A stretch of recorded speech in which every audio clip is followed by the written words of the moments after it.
Cashflow Diary Podcast, episode 318. Welcome to yet another exciting episode of the Cashflow Diary Podcast, the podcast that teaches you insider tips, tactics, and strategies for creating leverage streams of cash flow into your life. Learn from top-performing entrepreneurs, business owners, investors, and thought leaders from across the globe as they share their secrets to success. Like what you learn on this and other Cashflow Diary podcast episodes? Go to learninvestingnow.com and sign up to receive powerful tips and information that will help you succeed as an entrepreneur and investor. Now, here's your host, investor, entrepreneur, business owner, educator, speaker, author, and master facilitator of Robert Kiyosaki's cash flow game, Jay Massey. All right, ladies and gentlemen, welcome to another episode of the Cashflow Diary Podcast. I'm your host, Jay Massey, and I'm glad that you are here today because here's what I know. I know that many of you that are listening today, you eventually want to, well, you don't want to work anymore. That's why you're listening. You're like, how can I possibly work less, retire in some place, hopefully eventually, but maybe there are other options that you've not considered. Many of you know I've spent some time overseas. I grew up overseas. I've visited many countries, especially in Eastern Europe and Belize and many other places. But you also know that people live there. But have you ever considered being anywhere other than the country you were born in? Well, today's guest would be considered the world's foremost authority on subjects like living, retiring, and doing business overseas, meaning outside the U.S. And she's been doing it for such a long time. It's probably easier to get a list of countries she hasn't been to than the 50 countries she has. She's invested in real estate in 23, established businesses in 7, renovated historic properties in 6, and educated her children in 4. That's called her passport is full, and she's got a lot of information to share with you and I. Help me welcome the publisher and founder of Live and Invest Overseas, Kathleen Peddicord. Kathleen, you there? I'm here. Hello. Thank you very much for that very, very gracious welcome. I'm glad to have you because one of the things that I do consider as a benefit of how I grew up is that I actually missed everything that happened in the United States from 1979 to like 1991. So everything that everyone talks about the 80s, and I'm like, I wasn't here. So I don't know anything about it. But I actually consider that an advantage to some degree because I did learn different things about different cultures growing up overseas. So tell us, how on earth did you even start that? For me, it was organic and almost accidental. On the one hand, I had an idea that I wanted to live outside the States, and I had this very old world, fairy tale-ish little girl idea about living in Europe. I like castles. I like old buildings. I like all of that romantic idea that we Americans attach to the continent and a continental lifestyle. So I had that from an early age that I wanted to live in Europe, but I had no specific agenda for how to ever make that happen. And it was really just a kind of romantic daydream. But then I went to work right out of college for a small Baltimore-based publishing company because I wanted to be a writer. And I took a job as an entry-level editor in a publishing company that it turned out had a big interest generally as an institution in living, traveling, investing, and buying real estate and running businesses in places outside the United States. So the owner of the company, who was my boss and eventually my partner for decades, which gives away my age at this point, but I worked with for a very long time, he had a very big personal interest in the world beyond the United States and diversifying his business, his investment life, and his personal life. And I was able to kind of ride along on the coattails of that for years, starting from the age of 22, just out of school. And then eventually, when I was 35, leaving the States and moving to Ireland. The first place I went full time outside the States was Waterford, Ireland, to open an office, an EU Ireland office for this publishing company. And so I opened that office, ran the business from Ireland for 7 years. My son was born while we were living in Ireland. Then we moved to Paris and was there for 4 years. And then about 8.5 years ago, moved to Panama City, which is where we're living now. Got it. And just so that we have framework at this moment, you were originally and still are, I'm assuming, an American citizen, yes? I am. Yep. I am. And I'm a U.S. citizen. I'm also an Irish citizen. I was able to acquire an Irish passport because of our extended residency in Ireland. So my family, we have also Irish passports, which I think is very nice because it's an EU passport, which means that the kids, not only my husband and me, but the kids can go to school, live, or work anywhere in the EU. Well, there's an option that's different. Yeah, exactly. I think a second passport, in particular, a second passport to an EU member country, I think opens a lot of doors for anyone, but especially for a kid, going to school or getting a job initially, it means that you've got all those countries to choose from. Okay. I'm getting ahead of myself, and I can see that this is going to go in many different, in wonderful directions already. So I've got to actually back up and ask you the same question that I tend to ask everybody when they are here for the first time. And it simply has to do with how they become an entrepreneur. For example, I tend to look at a lot of today's entrepreneurs, of course, you are one, a lot like yesterday's superheroes. You've got Black Widow, Wonder Woman, the Hulk, what have you. And I think entrepreneurs and superheroes have a ton in common because occasionally we get dressed up. We at least in our minds are flying around and saving our customers, right? And using our special abilities. But also like superheroes before, Spider-Man was climbing walls. He was just kind of taking photos and doing the whole, photojournalism newspaper thing. Right. Day-to-day life. Yeah. Right. He had a beginning. So before all the countries that you've now visited and worked in, before your own, before live and invest overseas, before all of this, what we really want to know is, who is Kathleen Peddicord?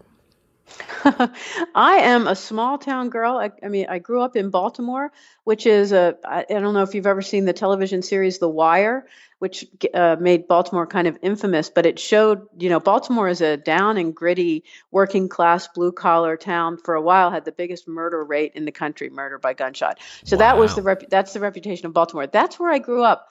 And my family still lives in Baltimore. I have lots of friends there. I wanted to be a writer. So I was a small town girl I did have big ideas about wanting to travel, and I wanted to be a writer. That was what I've had in my head since I was in the 6th grade, I think. And so as I say, I took a job out of school with a Baltimore publishing company because there's not a big publishing industry in Baltimore. I was engaged when I graduated college, and so I didn't want to leave Baltimore to go to, say, New York or somewhere where there would be many bigger opportunities in publishing. So I kind of took the job I could find in publishing in Baltimore, and I was an editor. So for years, what you're describing for Spider-Man, day to day taking photographs, literally that was my life. I wasn't taking photographs, but I was editing copy. I was a proofreader and a copy editor. Then I was an editorial director, just working my way up through the ranks as an editor. Interesting. Okay. Well, and here's what I've also learned, having talked now to a number of entrepreneurs, is that there's this path that we're on. It sets out and we end up where we are through a series of circumstances, but we're always faced with a choice. That choice is what I like to call that superhero moment. There's a moment in which you realize, hey, I've got a special ability. And then a second decision has to be made. Am I going to use it for good or evil? I.e., how on earth am I ever going to leave the job behind and go do this thing that I feel called to do? My question to you is, how did you discover that special ability for yourself? Well, I did have an actual aha moment that I haven't really ever talked about, but I was working with the publishing company I went to work for out of school for 23 years.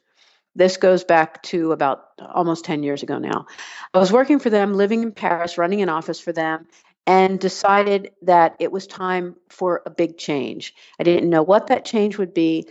And so a lot of things going on with that business with that company and just the way things were playing out, I thought it was time to take my leave from that group. And so I retired. I was 45 years old, and which is very young to be retiring. But I thought, well, I didn't need to work. My husband was working, and we had made investments, and I had been working and earning a good living, and we had savings and blah blah blah. And we were in Paris, which was my dream since a little girl to live in Paris. I still had a very young son. My son at the time was maybe 6 or 7 years old, and so I thought I'm going to stop working, and then I'm just going to enjoy being in Paris, and I'm going to be a mom full time, which I have 2 children, but I had never done that. I'd always been a full time working mother.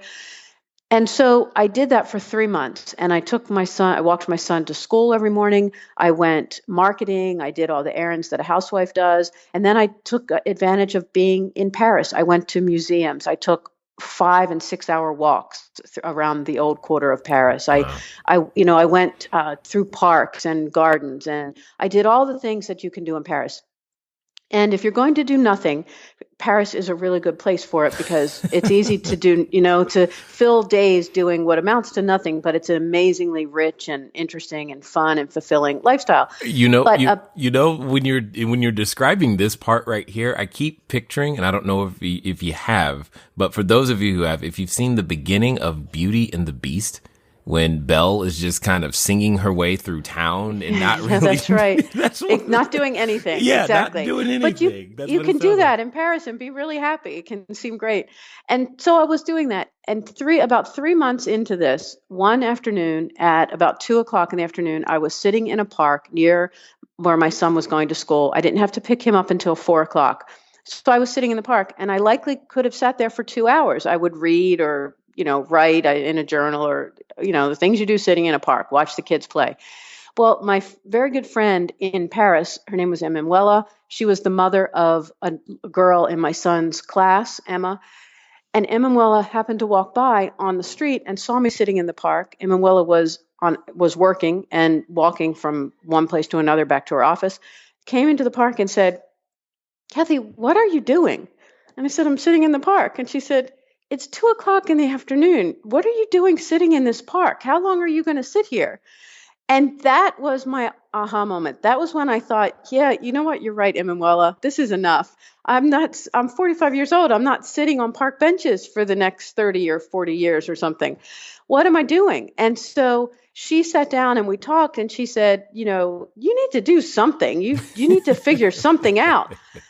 And so she went on her way back to work. I walked home and walked in the door to my husband and said, "I'm going to start a business." And he was working at home because he was doing a real estate development project with a partner, but working out of our apartment. So he was, looking down at his desk, looking away from me. And I walked in, opened the door and said, "I'm going to start a business." And he said, "Okay, then we have to leave Paris." I said, "Okay." I closed the door to his little apartment office, went away and thought about it. 20 minutes later, came back and said, "All right, let's go to Panama." He said, "Okay, let's go to Panama." And Panama made sense. The conversation isn't really quite as crazy as it may sound, because we had been doing business in a number of countries already. By this time, we had business interests and investments and infrastructure in many different countries, including in Paris, in France.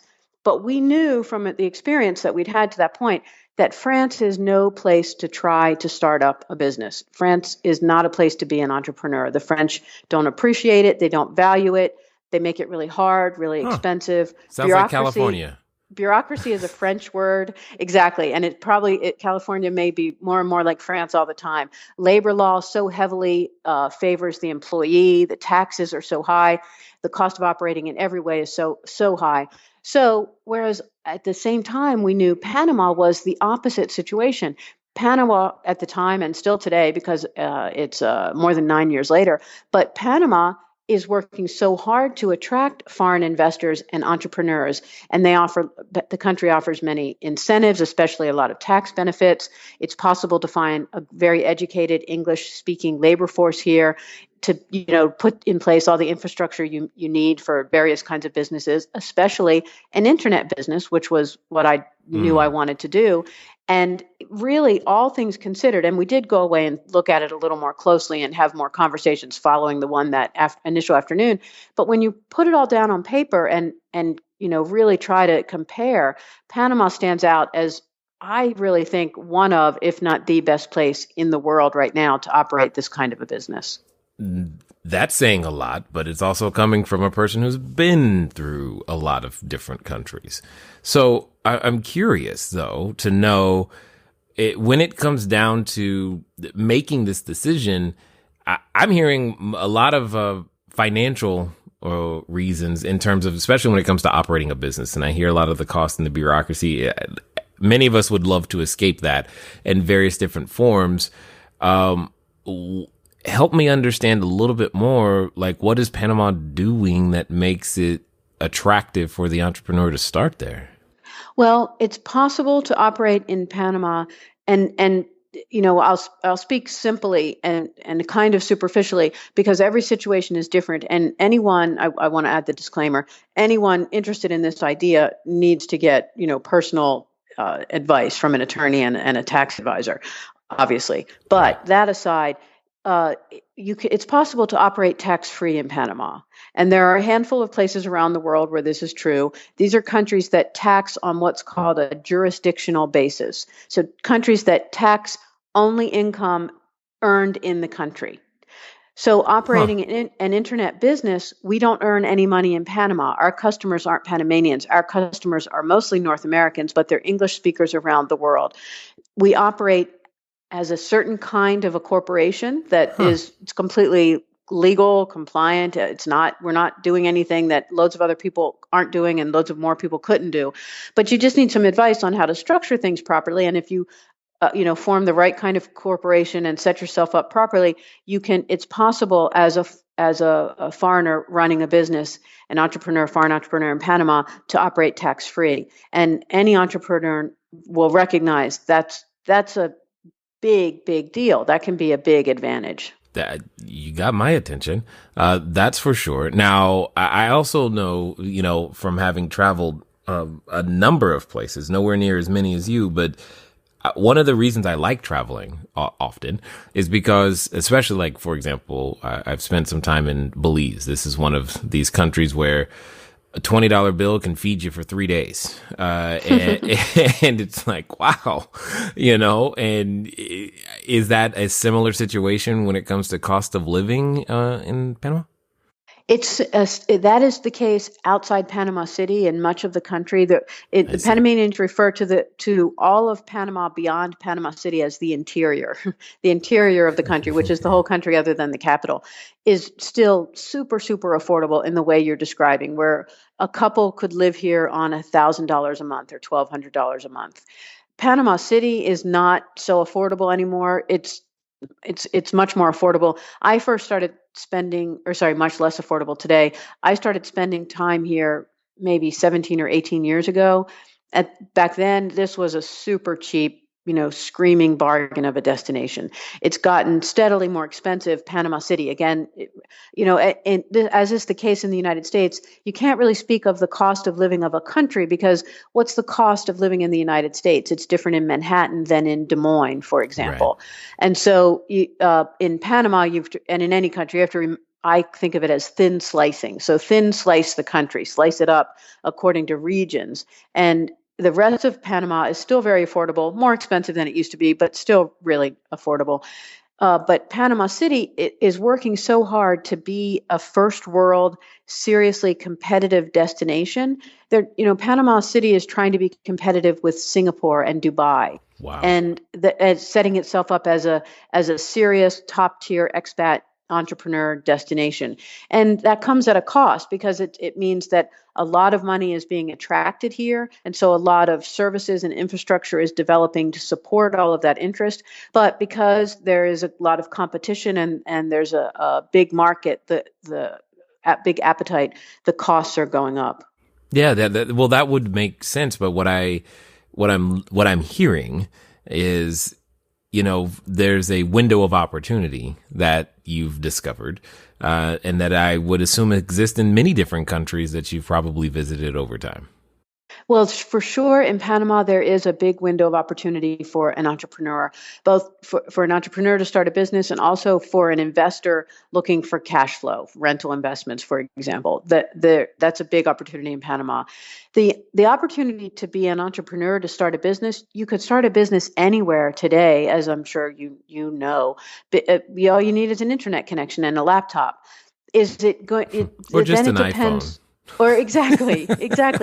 But depends on, but it's how scalable is the opportunity depending on the destination. And so if you want to scale it up, as I did, I knew when I started this business that I could have run an operation with me and maybe one or two other people, producing content to sell online in some way or try to develop a following for a blog or something like that. That's definitely a legitimate business model, and that can be what someone wants to do and be all that you're up for. But I wanted to challenge myself to see how big a business I could build. For me, growth is important, and my growth agenda is very ambitious. And I wouldn't be able to be growing the business as fast and as big as we are growing it here in Panama, in many other places, for one big reason in particular, and that's labor. I have about 30 people in the office here in Panama City, and as I say, they're English-speaking, educated, real-world 20 and 30-somethings who have been attracted to Panama because there is so much opportunity here for employment. There's just it's a big market for employment. And so my staff is mostly from Europe, frankly. I have Germans and British and Irish and French and Dutch. Okay, so now I've got to ask the question, how many languages do you speak? Have to be embarrassed to admit I speak a little French and a little Spanish, but neither of those languages nearly as well as I should after all this time. My children are both fully trilingual and speak French, Spanish, and English all fluently, and I embarrass them when I go out with them. So do the kids ever start talking in Spanish around mom so mom can't understand? They do, in French mostly. French. They do. They definitely will have, because we lived in France, in Paris, for those 4 years. And my son was 4 when we moved to Paris. He was 8 when we left. And so those are very formative years. And so he started school in Paris, for example. So the first language he learned to read and write was French. So for him, really, French is probably in many ways his first language. He only speaks English with his family, with us at home. Interesting. This is awesome. See, and I think this particular trend, there's another friend in the Cashflow Diary community. He lives in Spain, and his children it's very similar situation, very, very similar situation in terms of how the interaction with the children goes. But you bring up something that I think is interesting, because on one hand, I'm hearing lower expenses, and at the same time, I'm still hearing the possibility for cash flow. The dollar goes further. It seems like retirement is more of a possibility for more individuals, if they're willing to consider something outside of what might be their home country or backyard. So what's a realistic amount, would you say, for someone to make retirement possible, in a country like Panama? Really, $1,000. It can be done on $1,000 a month. I know people doing it on. Hold on. Yep. Hold on. Somebody was on the treadmill. They probably choked or something when you said that. So I just want you to repeat that one more time so that they can hear the same number. Go for it. On a couple, and I'm speaking about a couple. We do budgets for all these countries we write about, and we always address the budget from a couple's point of view, because frankly, it doesn't make that much difference to a budget. But on $1,000 a month, and that's true. I could think of a dozen countries where you could live a comfortable, interesting life on $1,000 a month. And as you say, most everybody can come up with $1,000 a month for retirement. Well, yeah, and I mean that's only a few properties. Yeah. Well, exactly. That's really what translated in my head is, you've got, your worst case scenario is it's 5 single family houses, 1 apartment building. That's 1 short-term rental property will produce that, and you're done. That's really what I just heard. That's definitely true. That's insane and awesome all at the same time. Now, how complicated has it been? Because I've worked with a number of overseas individuals from, Canada, Germany, UK, just various other places. Moving money amongst Americans is often very challenging internationally back and forth. Has that been, you've done business in so many different places. I'm assuming you are well versed with FATCA and all of the Patriot Act in more ways than most people would want to be. Well, you're right. This is really a challenge right now. This is, I think, the biggest challenge for an entrepreneur, an expat entrepreneur, someone trying to start and run a business an American trying to start and run a business in another country. The post-FATCA stuff, and then the more recent thing is the U.S.'s crusade against money laundering, their anti-money laundering crusade, which again is challenging banks around the world to act as policemen, and all of the reporting and compliance required is making it very difficult to do even mundane, completely benign, completely innocent things with your own money around the world. Difficult and more expensive all the time because the high costs of FATCA compliance are being understandably passed on to the clients. And so banking fees for offshore banks are often very shocking to an American who's used to free checking and all and things like that. And in the offshore world, that's not the case. Yeah, well, you know what? And I just realized something. I've done this before, and I did it again. I took us a place without. Some people might not know what FATCA is. So can you put it in simple terms? Okay. As you can tell, there are many, many different things and facets to placing your capital all across the globe. And there's going to be many more. And some of you might feel a little overwhelmed, but that's okay. Let's talk about something, though. Where you start isn't necessarily where you stay. Why am I saying that? It's because many of you want to start in your home country, and that's completely fine, but there's also opportunity all across the globe. Those are the things that are important to understand today, is that you and we all have the ability to go across the globe to be able to find opportunity. It doesn't mean we're restricted to our own borders. So you're probably figuring that out, but you're also figuring out there are new things that you've got to learn too. And that's okay. Speaking of some new things, picking up new skills, why don't you grab a copy of my book, Cashflow Diary, 10 Steps to Creating Wealth in Any Economy. Go over to cashflowdiary.com/free book. Again, that's cashflowdiary.com/free book. And fix yourself right on up. Just name an email and we'll send it straight on over to you. Let's get back to Kathleen. FATCA is, I can't think of what it stands for, but it's a consequence of the Patriot Act, you put me on the spot. It's a symptom, a little piece of what was called the Hire Act. The Hire Act, which was a very misnamed piece of legislation that ostensibly was about creating jobs, but it had this piece in it. And this is how these pieces of legislation get passed. Something like FATCA gets passed because it's a tiny piece of 1,000-page piece of legislation. But what FATCA has required is for any bank that wants around the world that wants to continue doing business with U.S. banks to report any account and account activity of any American clients to the IRS. And so it's the most extraterritorial piece of legislation in U.S. history. I think in global history, it's just maddening. It leaves me speechless when I think about what the U.S. did, what the IRS has managed to do here. And the most ridiculous part of it is that the rest of the world has now, I think FATCA has been in place for it's several years, maybe 5 years. 5 years later, world banks are complying because they have no choice. Because what is a bank going to do in Panama or Andorra or Uruguay or wherever? Their choice is to not work with U.S. banks, but most all transactions at least go through a U.S. correspondent bank. So even if you're not directly talking about a transaction that comes to or from a U.S. bank, it's likely passing through a U.S. correspondent bank, coming or going wherever it's going.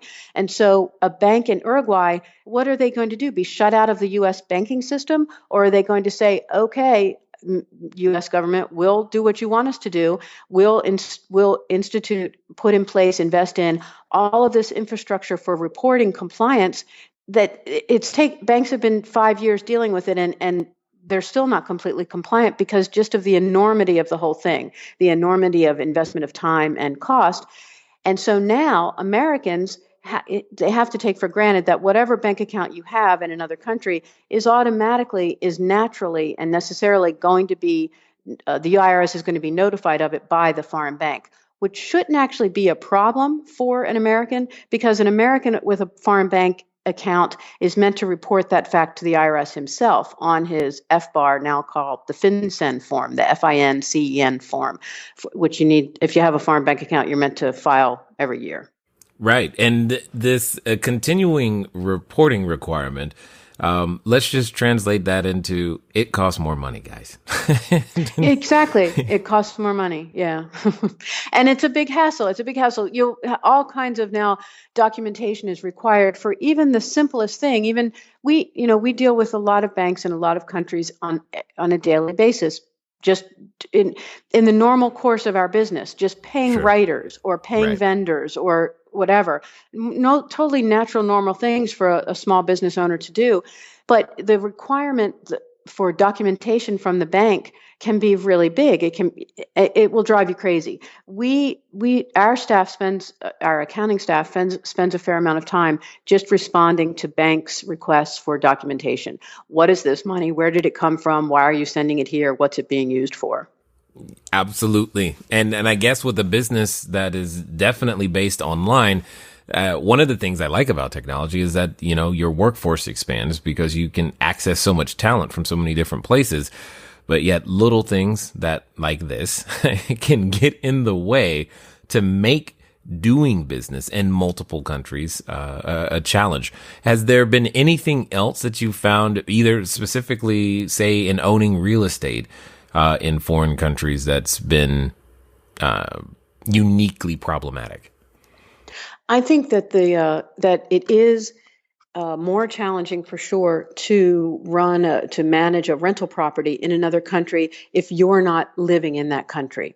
So we have some rentals in Panama City, and that's not that big a deal. We're here if there's a problem with the tenant, if there's a repair required, or the normal things that come up with a rental property, we can go over, or we can send one of our staff over to deal with it immediately and efficiently, from the scene in real time. But we have rentals as well in a half dozen other countries right now, and if something happens to our rental in Medellin, Colombia, or in Portugal, we have a rental on the Algarve in Portugal, for example. If something happens there, well, we can't get on a plane and fly to Portugal overnight to go meet with the plumber to talk about how to repair the leak in the bathroom. So you have to have really good staff in place. I think that success with a long distance rental, as I think of them, a rental in another country where you're not living or spending time, comes down to your rental manager, your rental and property manager, and getting a good one who you trust and who will stay in constant communication with you. Communication is really the key. Someone who'll stay in constant communication with you, that is critical, because without that, so we had a rental, we don't have this anymore, but years ago in Buenos Aires, Argentina, and we never got reporting. We never got any communication from the rental manager there. So after, I think 4 months or so had passed, we were asking for reporting and getting nothing. Finally, my husband got very serious and said, okay, you must provide a report. Okay. The woman manager finally sent a report that showed that the apartment had been empty for 6 weeks. And when the last tenant moved out 6 weeks prior, it hadn't been re-rented at all. It was a short-term rental. So we were turning over renters every week or 2 weeks or something. But no one had been in there for 6 weeks. Well, when we asked her what happened, why suddenly this big gap in occupancy, she said, well, I can't rent it with the flood in the bathroom. And we said, well, we said, okay, but why didn't you say something about the flood in the bathroom? And we would have repaired it, and then you could have rented it again. Right. And so that's obviously not that's what you don't want to happen. No. And so it comes down to just a rental manager who stays in touch with you on a, real-time basis. Now, you mentioned a number of countries in that last little section, which says to me that you have, I'm assuming they weren't done randomly. You didn't just throw a dart and say, hey, how about here? So no. There's a method there to the madness, I'm sure. How does one choose where? Because what you've just done in this, and I think many people are catching on, is real estate is the entire world. We just went from my backyard to anywhere. Now the question of where becomes really, really huge and that much more complicated. How on earth did you choose? Well, there are a lot of answers to that question, but for me, the most important one is, well, let me back up. I guess it has to be a two-part answer. One, obviously, you're choosing a market with a proven rental track record, a market with an active rental demand of a particular kind. It can be a short-term tourist demand. It can be a long-term expanding middle-class demand. It can be commercial demand. There's some proven demand that you've identified and that you believe is going to continue and that you can tap into. That has to be the starting point. But then as important for me, the other answer to the question how we've chosen the places where we have invested in rental properties is they're all places where we like to spend time personally. They're all places where we want an excuse to travel as often as possible. And I think that's really important, because then your rental manager saying, well, of course I can't rent the place because the bathroom's flooded. You've got to fix the leak and then renovate the bathroom, and then I can rent it again for you. If that apartment is in a place you don't enjoy being, that you just think, oh my gosh, I have to go back there again, ugh. Well, what fun is that? Because eventually you need to go. This isn't, like real estate anywhere. It's not like a stock. It requires some management, and eventually it's going to require some on-the-ground management. Even if you have an excellent rental manager, eventually you're going to need to go. So why not want to go? Why not invest in rental properties that have real and substantial investment return potential, yield potential, but that are also places where you think, when you're at your desk at home or doing what you do otherwise day to day, boy, I can't wait until the next time I have to go back to check on that apartment. Or, boy, I think I really need to go check on that apartment. Let me see what works in my schedule. And then the travel, as an aside, the travel to and from these properties when you're going to check on a rental investment is tax deductible. So the trip to go to a place that you want to go to anyway, to check on an asset that's producing a return for you, can be tax deductible. But really, for me, I think you can't underestimate, and I really strongly recommend against ignoring or downplaying the personal part of this.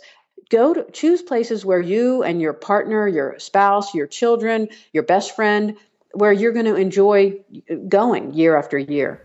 Yeah, I totally agree. People ask me all the time, there's certain places specifically in the U.S. They're like, Jay, what about Michigan? And I'm like, no. They're like, right. Why? I'm like, it snows. But, exactly. But this deal, it's half off. I don't care. Exactly. Snows. I never want to go there. And I love it, because it never hurts to have a nice fruity drink while you're waiting on the painter to finish their work. Exactly. No, I think that's the idea. And the most successful investments that my husband and I have made have definitely fallen into this category. And so my husband is definitely the investor. He's the numbers guy. He puts everything into a spreadsheet, boils it down, figures the percentages, the yields, the occupancy rates, all of that. And I understand, obviously, that's really important. But I value that, of course, and I pay attention to that. But then I'm the one who comes behind and says, but that's not a place that the kids are never going to come there. If we're going to be spending time there. The kids are never going to come with us. So couldn't we think of this place instead? Because there are so many choices, as you say. Right. If you find a place where you can put down on paper, oh, this will bring us a great investment return. Well, okay, but there are at any given point in any day of the year, any time, you can identify a dozen or several dozen places that could bring you a good return or a great return. So among them, choose the ones that just appeal to you and your family personally. Got it. So now I'm going to put you on the spot. Top 3 places in the world, according to Kathleen Peddicord. For investing or living, retiring? Yes. Okay, fair enough. I would put Medellin, Colombia at the top. Okay. For investment and for lifestyle. Medellin is a beautiful, charming, pretty safe city with great weather, great people, and super low cost. The US dollar is really strong against the Colombian peso right now, stronger than it's been in decades. Okay. So the dollar goes really strong. This is a place where you could feed yourself on a week on a $20 bill. Medellin and Colombia are much cheaper than Belize, for example, at the current exchange rate, much cheaper. That's not possible. It's amazingly cheap, and Medellin is a real city. This is a really interesting thing that I think many people realize. Medellin is like a European city. It's a very Euro chic city. It has everything you think of in a real city: 5-star restaurants, shopping malls. Whereas Belize I love Belize. I'm not dissing on Belize. I love Belize. I have lots of friends there. I've been spending time there for 30 years. And we have many investments in Belize. But Belize, I love for its simplicity, its rustic charm, its back to basic living, and it's the best of nature and all of that. But Medellin, Colombia is a real city. It's an artist city. It's the publishing hub of Colombia. It's the hometown of the artist, the sculptor Botero. There's a big Botero museum and an open air sculpture garden. Lots of parks and gardens. Things you don't think of normally with you wouldn't think of with Colombia. Oh my gosh, that's really, they have such a place there. You have to go see it to appreciate how nice Medellin is, and also to appreciate how cheap it is right now, both for living and for investing. And so if you want to name a place that checks all the boxes, great place to live, great place to retire, great place to invest, Medellin, I think, should be at the top. Wow. Number 2, I would say Algarve, Portugal, which is one of our most recent investments was in an apartment on the coast of Algarve, Portugal, which we made about a year ago. And this is part of Europe that is undiscovered, I think kind of neglected and ignored. Americans, we think of France and Italy, Spain, maybe Ireland as Europe. We don't really think that much, or I think, frankly, know that much about Portugal. Portugal is very rich in history, plus it has a long, long coastline and the sunniest, best weather in Europe. So it has sunny weather year round. It doesn't get the same kind of winter that France, for example, gets. It has beautiful beaches, some of Europe's and in fact some of the world's best beaches, and very active rental markets in these beach towns for tourists. And so we bought some of these beach towns, though, aren't what you think of as typical beach towns. They're old world cities. So there's one called Lagos, for example, Lagos, that is on the southern coast of Algarve. It dates back to the Middle Ages. It's been a city on that coast since the Middle Ages. And it's today a charming, lovely old world city that is with an active operating harbor, and just outside town are beautiful beaches all up and down the coast, north and south. And it's attracting tourists from all over Europe and increasingly a bit from North America, but especially from Europe. So very active tourist trade. We bought this rental apartment right in the center, just a block off the main square of Lagos, for about a year ago for 100,000 euros. My husband will correct me. It was 98,000 euros. Yeah, he's always correcting my numbers. It was, I would say, about 100,000 euros, which right now is not a lot more in US dollars. And it took us, I think, 2 to 3 months to do some minor renovation work to get it ready to rent and to get it listed with a rental manager. And we've put it up for short-term rental. It's been better than 90% occupied since it's been on the market for about 8 months. Nice. I love this. I love this. Does anyone ever tell you, though, that when you're talking, it sounds like a vacation? They just close their eyes.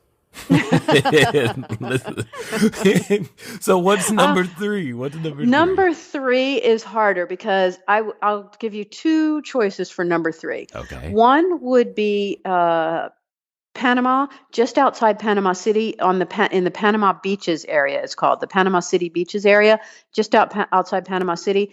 This isn't going to be as super cheap as Medellin or Lagos is right now, or the Algarve coast of Portugal, but very active rental markets, thriving and booming and growing rental markets, and still possible to buy a condo in this beaches area for, say, $200,000, $200 to maybe $250,000. So not super expensive, and the returns are solid. And I think that there's a lot of appreciation upside in the asset, in the properties, and definitely very, very solid return to be had from rental, and financing is a possibility in Panama for the foreign buyer. Wow. So that would be a great choice. The other choice I might put out there alongside that as a number three would be Las Terrenas in the Dominican Republic. And this is a Caribbean island town, beach town, that with a big French population. It's a very funny thing. About 30 years ago, a few French people came to Las Terrenas, loved it. I mean, this sounds like a silly thing, but this is really what happened here. Just came to it for a vacation in the Caribbean, loved it, decided to stay, sent back word to all their friends and family back in France about how amazing and cheap and beautiful this place was. And in the 30 years since, loads and loads of French have come. It's just organically evolved into a big French expat community. And so this beach town is everything you think of as a Caribbean beach town. White sand beaches, the cute little brightly painted, colorful clapboard houses right along the water that are bars and restaurants and all of that. So it has everything you think of in a Caribbean beach town, and it's very cheap, just like you hope a Caribbean beach town is. But it has also this French flavor. So figuratively speaking, this French culture that's become a big part of this region of Dominican Republic now. So there are bakeries and really, really good restaurants serving good French wine, and you hear French spoken on the streets a lot. People kiss each other on both cheeks in greeting. So it has this real French flavor to it that I think makes it more interesting than just your typical old run-of-the-mill Caribbean beach town. And again, this is a market with a very active and I think growing rental pool and rental potential. And so another really good cash flowing yield option. Got it. Man, how do you focus when you look out your window, you see a postcard every day? I don't even get it. You know what? Around my office, I have on the walls framed photographs, and some little paintings of a lot of the places that I really like to spend time, including places that we're talking about, places where we have spent time. And so because meanwhile, back in the office, I am just running a business. And anybody who's doing that, all of your listeners who run businesses know that day to day, it's a lot of work. This is all great and fun and exciting. And it is. And there is that element to it for sure. But it's a lot of work. And I spend a lot of hours like everybody else with a business at a laptop, just working. But in my office, I have these photos and little paintings. So when you just can't stare at your laptop screen anymore, I can sit back and look across, and I see, for example, a photograph. We're talking about Belize, and in Cayo, Belize, there is a little cafe restaurant called Evie's in the center of San Ignacio, the biggest town in Cayo, that's been there forever. I went there on my first trip to Belize about 30 years ago. It went out of business for a few years, but recently came back, and a friend in Belize, when it was reopened, took a photograph and sent me this photograph of the front of Evie's, of their hand-painted sign. So I have that on my wall, for example, for daydreaming. Just in case. Yeah. That's awesome. Absolutely love it. Now, when it comes to live and invest overseas as a business, that basically, would it be fair to say that what you just talked us through is what you guys write about on a consistent basis? Exactly. Everything we're talking about, this is what we write about. This is the kind of information that and ideas that we publish. And the core thing that we do is a big part of what I do every day. We publish a free daily e-letter. We have about 400,000 readers now, so it's grown very Wow. nicely. And this comes from me. So wherever I am in the world, we travel a lot, my husband and I, and wherever I am, I put this together. And so it can be from the scene. I mean, it can be what you were just talking about. I'm looking out my window and this is what I see. And we had dinner with so and so last night, our banker friend, and he told us this. And we're meeting with a real estate agent friend later. He's going to show us this, blah blah blah, that kind of thing. That's comes out every day. And as I say, it's free. And that's a really good first step. If you're, just beginning to think about these ideas and options, then sign up for that and just read for a few weeks or a few months and see if any of this makes sense to you. Excellent. Love it. Now, for those that actually do want to take you up on that, how do they track it down and get started? We have a website, liveandinvestoverseas.com. It's all one word. And if you go there on the homepage, in the upper right-hand corner is a little box to enter your email address to be added to the list for the free e-letter. Got it. Got it. Now, as we wind down, I've got one question for you that I'm curious to hear your answer to, because I'm assuming it's going to involve something with a passport, simply because that's your life. And I love it. I love it. So let's, for a moment, I believe that there's someone listening who, as they say, would be standing in front of that superhero outfit store. They think they're wanting to become that entrepreneur. They are ready. They have an idea about how to make their business happen. They want to build their cash flow and keep it going. However, they also have that voice, that voice that comes up every time we think about stepping into our greatness and becoming more than what we currently are, or in your case, traveling to a complete different country. That voice that often comes up and says something that's opposite. And for some people, they're actually related to that voice. My question to you, Kathleen, is if they were actually going to do what you asked them to do, to take their next steps, what would you tell them? I would tell them to start reading about it, thinking about it, and to make a list of priorities, personal priorities for investment and for lifestyle. And then in your reading and your thinking, identify places that connect to the points on your priority list. What's most important to you? Sunshine and great weather. High-speed internet because you couldn't live with, you couldn't live without a fast connection 24/7. Whatever is most important to you. And ask yourself these questions. What view would you like to see out your bedroom window every morning? What would you like to do on a Sunday afternoon? What's your favorite way to spend a Friday night? Think through your personal preferences, priorities, make a list. Then consider places that offer those things. Connect the dots. Make a short list of 2 or 3 places that meet your criteria for the kind of lifestyle you like, for your personal preferences, the kind of investor agenda you have, depending on your portfolio, your budget, your tolerance for risk, etc. And then, as you said, it is going to involve a passport. You need to get on a plane and go see, because no amount of reading online, even our stuff, no amount of research is going to really substitute for showing up and walking around. The boots on the ground element here can't be dismissed.